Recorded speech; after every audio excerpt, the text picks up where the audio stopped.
마트 가서 특별히 찾지 마세요. 누군가 좋다더라 하는 거를 쫓아다니면서 그 방법을 따라가니까 안 맞는 결과가 나요. 왜냐면 과유불급이거든요. 요것만 매일 섭취를 꾸준하게 해주시면 3개월 안에 몸에 암세포가 싹 사라지는 게 더 이상 기적이 아니라는 거예요.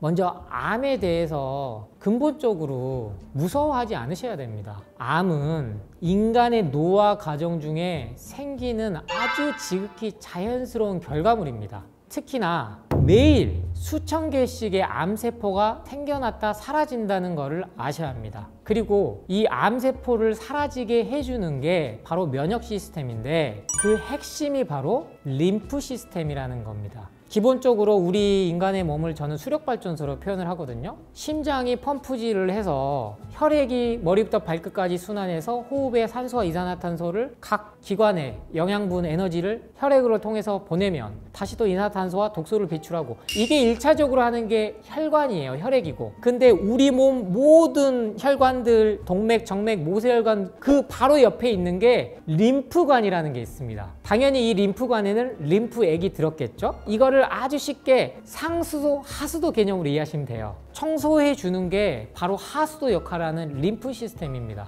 우리의 하수도 역할을 해주는 애가 있는데, 얘네들은 화학 첨가제 700만 년 동안 못 접한 얘네들 때문에 붙는구나 생각을 하셔야 돼요. 그래서 이 독소가 쌓이면 신호를 주는데, 그게 왜 흔히들 우리 어른들이 임파선 부었다고 얘기를 해요. 그게 림프절인데 용어가 어려워서 림프 주머니라고 표현을 해요. 독소들 쌓아놓는 게 림프 주머니가 곳곳에 있습니다. 그래서 부하가 많이 걸리면 임파선이 붙는 거예요. 그래서 이거를 부으니까 스테로이드제 써보고 항히스타민 써봤더니, 항생제 써봤더니 더 악화됐어요. 이 림프액을 갖다가 해독해 줄 수 있는 게 바로 채소 과일이에요. 그 기전까지도 밝혀졌어요. 산화질소라는 L-아르기닌이라는 아미노산이 필요한데, 이거는 독자적으로 뽑아서 절대 안 됩니다. 왜냐면은 아직까지 우리 현대 과학기술이 풀 한 포기 사과 하나 만들 수가 없거든요. 그래서 암을 두려워하지 마시고 평소에 내가 림프 시스템을 잘 관리를 해주는 게 중요하구나, 꼭 림프 시스템에 대한 이해를 하셔서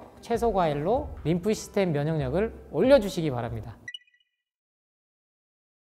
그러니까 살아있는 거면 암 환자들한테는 좋은 겁니다. 왜냐면 한평생 안 먹어오던 가공식품, 술, 담배, 탄산, 커피, 밀가루, 튀긴 음식, 가장 최악의 음식으로 지금 꼽히는 것들이 이런 거예요. 튀긴 음식, 트랜스지방. 그럼 라면도 여기에 들어가는 거고요. 근데 라면 회사에서 한번 협찬을 딱 하잖아요? 그럼 갑자기 느닷없이 건강 프로 갑자기 라면을 또 먹으면 좋은 거, 믹스커피 먹으면 좋은 거, 이때 쓰는 게 칼로리 개념이에요. 열량을 뭐 보충해 준다, 단백질을 준다. 거기에 현혹 대심은 끌려가면 안 된다는 거죠. 암 환자들은 마트 가서 특별히 찾지 마세요. 이제는 케일도 사 먹을 수 있는 시대잖아요. 외국에서만 먹을 수 있었던 케일, 뭐 치커리, 이런 것들 다 마트에서 사서 그냥 자연식으로 하세요. 데쳐 먹어야 될 것들은 데쳐 먹고, 근데 불안하고 뭔가 답을 찾으니까 누군가 좋다더라 하는 거를 쫓아다니면서 그 방법을 따라가니까 안 맞는 결과가 나요. 왜냐면 과유불급이거든요. 그래서 저도 절대로 한약을 먼저 권하지 않아요. 한약조차도 만병통치약이 아니라는 거예요. 왜냐면 그것 또한 양리작용을 하기 때문에 간은 어떤 약도 싫어해요. 그게 진실입니다.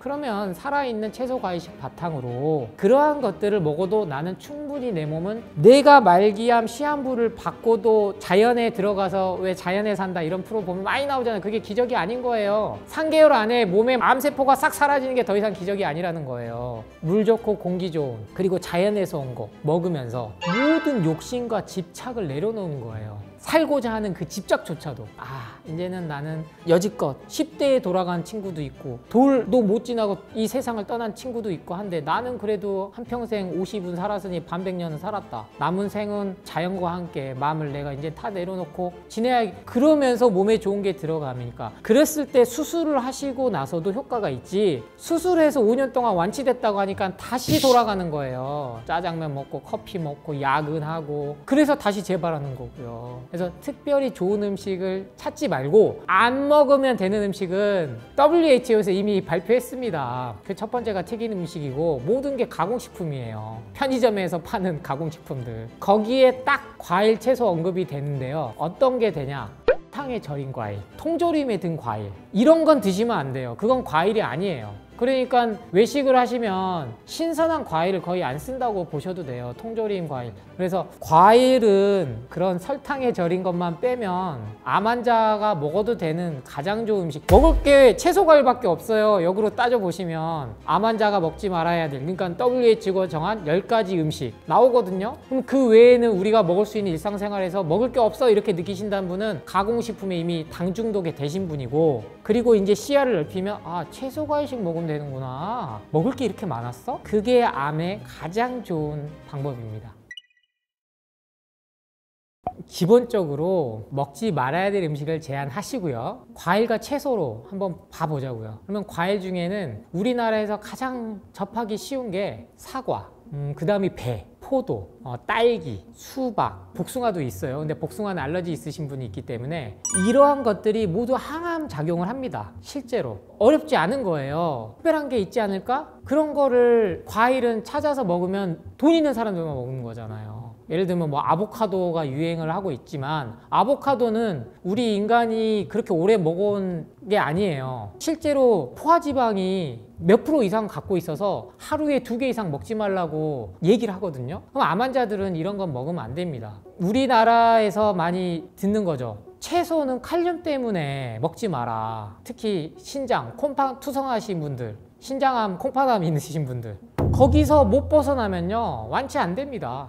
그래서 채소 같은 경우는 양배추, 위암이 있으신 분들에겐 최고의 음식이에요. 그리고 케일, 청경채, 이거 마트 가면 다 구할 수 있거든요. 치커리, 아스파라거스. 그래서 제가 채소와 과일에 가장 대표적으로 꼽았던 사과와 양배추만 그 2가지에, 그리고 우리 인류가 아주 오랫동안 먹어왔던 당근, 여기 뭐 베타카로틴 풍부해서, 아니면 비타민이 풍부해서, A가 풍부해서, 안토시아닌이 풍부해서, 이런 얘기를 안 드려도 우리 건강한 사람들이 보면 장수식품이란 말이에요. 사과, 양배추, 당근, 이 정도는 3개를 매일 주스해서 드셔보세요. 즙은 짜서 집에서 해 드시기가 좀 어려워요. 녹즙기계도 비싸고 이거를 분해해 가지고 다시 매일 청소를 청결하게 해줘야 되거든요. 왜냐면 금방 상해요, 즙은. 근데 주스는 하루 정도는 냉장고 잘 보관하시면 3일 정도도 크게 변질은 안 되거든요. 실은 암 환자들이 이거 씹어 드시기가 어려워요. 뭔가 몸이 안 좋으면. 그래서 제가 집에서 과일 주스를 만들어서 드셔라 라고 추천드리는 거예요. 사과, 당근, 양배추. 비트가 조금 안 맞으신 분도 있거든요. 우리나라는 비트가 서양에서 온 거기 때문에. 그래서 제가 찾은 게 이 3가지다. 요것만 매일 섭취를 꾸준하게 해주시면 항암 효과가 그 어떤 돈보다도 효과를 누리실 수 있다고 장담드립니다. 현재 우리나라에 건강기능식품이 도입된 지 30년이 됐습니다. 그리고 전 국민이 유산균을 먹고 거의 뭐 오메가3, 종합비타민, 비타민 C, B 이렇게 챙겨 먹는 게 거의 40%까지로도 보는데 암 발병률은 계속 늘었습니다. 그렇게 생각하시면 거기엔 답이 없다는 거예요. 20대 때부터 자기 개발, 자기 성장을 한다고 종합비타민제를 챙겨 먹는단 말이에요. 그러면은 그만큼 자기 에너지를 독을 놓고 소화시키고 배출시키는데 쓰고 있다는 겁니다. 반대로 다른 일에 에너지를 써야 되는데, 그래서 이거를 나이든 40, 50대부터 말 그대로 노화가 돼서 50, 60대가 먹는 것도 아니고 20대 때부터 이걸 먹기 시작했다? 얼마나 많은 에너지와 돈을 여기에 뺏긴다라고 생각을 하시면 저는 그 돈으로 차라리 주식을 사셔라, 우량주를. 10년 동안 건강기능식품, 종합비타민, 이미 종합비타민은 부작용이 많아서 비타민 B군, C군, D군 이렇게 나간 거예요. 실은 아무도 왜 갑자기 이렇게 나간지 말을 안 해줬을 뿐이지, 종합으로 했더니 이게 몸에 부작용이 나타나는 게 너무나 확연히 돼버린 거예요. 근데 아직도 종합 비타민제 팔거든요. 그러면 젊은 친구들이 한 번에 이게 간단해 하고 그거 먹고 밤새 일하고 커피 마시고 하루에 3, 4시간 자고 이런단 말이에요. 30년, 40년 뒤에 그 몸의 상태에 대해서는 아무도 책임 안 집니다. 근데 제가 단언컨대 짧으면 10년, 커피는 반드시 술, 담배처럼 19금 물질로 발암 물질이나 이 미성년자는 먹으면 안 된다라고 물질로 갈 거고요. 그리고 건강기능식품들도 많은 게 50년 뒤에 봤을 때 인류의 수명을 단축시킨 가공식품이자 가장 제약회사가 잘못 만들어낸 것 중 하나로 저는 역사에 기록될 거라고 확신합니다. 50년 뒤면 이제 뭐 100세를 가까이 보겠지만 지금 20대 분들 70대에서 그때 얼마나 아플 거 생각해 보면 저는 벌써 마음이 아파요. 그래서 아무리 뭐 바쁘다고 핑계 대지 마시고, 이게 다 언론에서 광고에서 세뇌시킨 거기 때문에 하루에 3-4시간조차 자기한테 정성을 들여서 뭔가를 먹을 그런 틈이 없으면 당연히 아픈 거예요. 그래서 귤을 하나 먹든지 바나나를 한번 먹든지 사과를 하나 먹든지 그렇게 한번 하루 일과를 꼭 바꿔보시기 바랍니다.